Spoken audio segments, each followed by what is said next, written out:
Dans le film que vous allez voir, des images de synthèse vont être utilisées pour représenter le trajet de la lumière. Or, si la lumière se voit de face, lorsque la source lumineuse est devant vous, elle ne se voit pas de profil. Alors, nous avons choisi de représenter la lumière de profil de cette façon.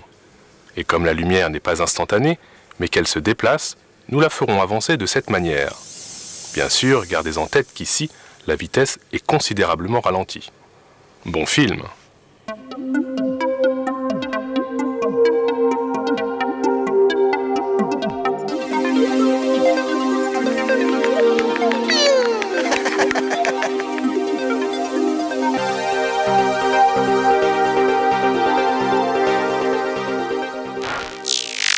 En 1849, un physicien français, Hippolyte Fizeau, était parvenu pour la première fois à mesurer la vitesse de la lumière sur Terre.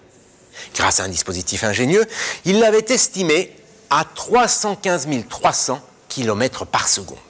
Alors je sais, on est un peu loin de l'estimation faite par l'anglais James Bradley, environ 300 000 km par seconde. Mais qu'importe les chiffres, le succès de Fizeau tenait d'abord et avant tout au dispositif qu'il avait mis en place. Un dispositif qui prouvait que l'on pouvait mesurer la vitesse de la lumière sur Terre. Fizeau était d'ailleurs parfaitement conscient de cette marge d'erreur, qu'il attribuait à juste titre au manque de précision du matériel qu'il avait utilisé. D'ailleurs, il ne publiera même pas ses résultats. Mais ça ne l'a pas empêché d'être salué par l'Académie des sciences et décoré de la Légion d'honneur. Pour autant, ce succès n'avait pas réglé tous les problèmes. À cette époque, je vous rappelle, les astronomes cherchent à déterminer avec précision la distance Terre-Soleil. Or, pour calculer cette distance, ils ont besoin de connaître précisément la vitesse de la lumière, d'où les travaux de Fizeau. Cependant, la valeur trouvée par Fizeau étant imprécise, eh bien la question demeurait toujours en suspens. En 1853, Urbain Le Verrier prend la tête de l'Observatoire de Paris. Il a toujours regretté que Fizeau n'ait pas poursuivi ses recherches. Il demande donc à Léon Foucault de lui fournir une nouvelle mesure plus précise de la vitesse de la lumière. Léon Foucault, je suis sûr que ce nom vous dit quelque chose, mais si, c'est le compagnon de route d'Hippolyte Fizeau. Comme lui, c'est un autodidacte et ensemble, ils ont obtenu la première photographie du Soleil. Léon Foucault, c'est aussi le père du pendule, le fameux pendule de Foucault. Je sais, ce n'est pas le moment. Pour mesurer la vitesse de la lumière, Foucault reprend en l'améliorant une expérience dans laquelle il utilisait un miroir tournant. Au passage, cette expérience l'avait rendu célèbre parce qu'elle lui avait permis de conclure que la lumière se déplaçait plus rapidement dans l'air que dans l'eau. Comme Fizeau, Léon Foucault sait qu'il ne peut mesurer cette vitesse qu'en faisant faire un aller-retour à la lumière. Il met donc en place le dispositif suivant. Un héliostat capte la lumière du soleil et la renvoie sur une lame semi-réfléchissante. La lumière traverse cette lame, puis est réfléchie par le fameux miroir tournant. Et quand je dis qu'il tourne, je ne plaisante pas. 400 tours par seconde, ça donne le vertige, hein. Le mécanisme est entraîné par une turbine à air comprimé, ce qui rend le mouvement parfaitement régulier et réduit les imprécisions. Il y a aussi un compte-tours extrêmement précis. Pour le moment, cependant, le miroir tournant est à l'arrêt.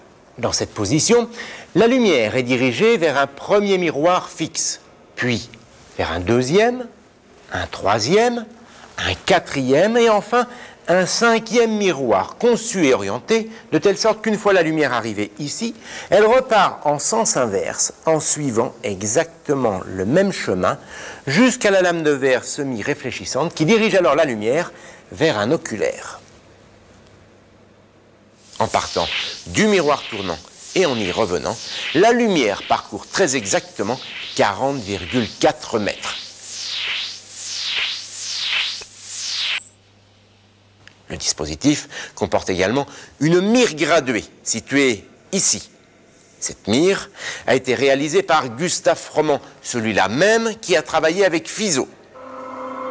Lorsque la lumière pénètre le dispositif, elle franchit la mire et projette l'image de cette mire sur tout son trajet aller et sur tout son trajet retour. Si les miroirs sont bien alignés, l'image de la mire apparaît dans l'oculaire. On place alors devant l'oculaire un réticule, autrement dit, un petit repère, et on le positionne précisément afin qu'il se trouve au milieu de la mire sur une graduation. Foucault lance le mécanisme du miroir tournant. La lumière s'y réfléchit. Seulement, étant donné que le miroir tourne, la direction de la lumière est sans arrêt modifiée. Concrètement, ou bien elle est dirigée vers les autres miroirs, ou bien elle passe à côté. Tout se passe en fait comme si l'image de la mire clignotait dans l'oculaire. J'ai bien dit comme si. En effet, le miroir tourne tellement vite que l'œil ne s'en aperçoit même pas à cause d'un autre phénomène qu'on appelle la persistance rétinienne.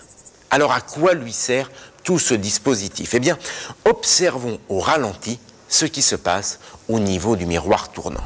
Foucault sait que la lumière se propage à une vitesse vertigineuse, de l'ordre de 300 000 km par seconde. Par conséquent, le temps que la lumière fasse l'aller-retour, le miroir tournant, s'est seulement déplacé d'une fraction de degré. La lumière est toujours dirigée vers l'oculaire, mais elle est légèrement décalée par rapport à la lumière qui est réfléchie quand le miroir tournant est à l'arrêt. Du coup, l'image de la mire est elle aussi légèrement décalée par rapport au réticule que Foucault avait soigneusement positionné. Et étant donné que la mire est graduée, eh bien Foucault va pouvoir mesurer ce décalage. On y est presque. Ce décalage de 0,7 mm correspond à un angle de 0,02 degrés. Maintenant, souvenez-vous, le miroir fait 400 tours par seconde. Un tour, c'est 360 degrés. 400 fois plus. Autrement dit, 144 000 degrés en une seconde. Le miroir, lui, s'est déplacé de 0,02 degrés. Il suffit donc de diviser et on sait en combien de temps le miroir a parcouru cet angle, soit 135 milliardièmes de seconde. Ce temps, c'est le temps qu'a mis la lumière pour faire l'aller-retour à partir du miroir tournant, soit 40,4 mètres. Nous sommes en 1862, Léon Foucault annonce son résultat avec une incertitude de 500 km par seconde. Très vite, la course à la précision allait maintenant commencer. Mais ça, c'est une autre histoire.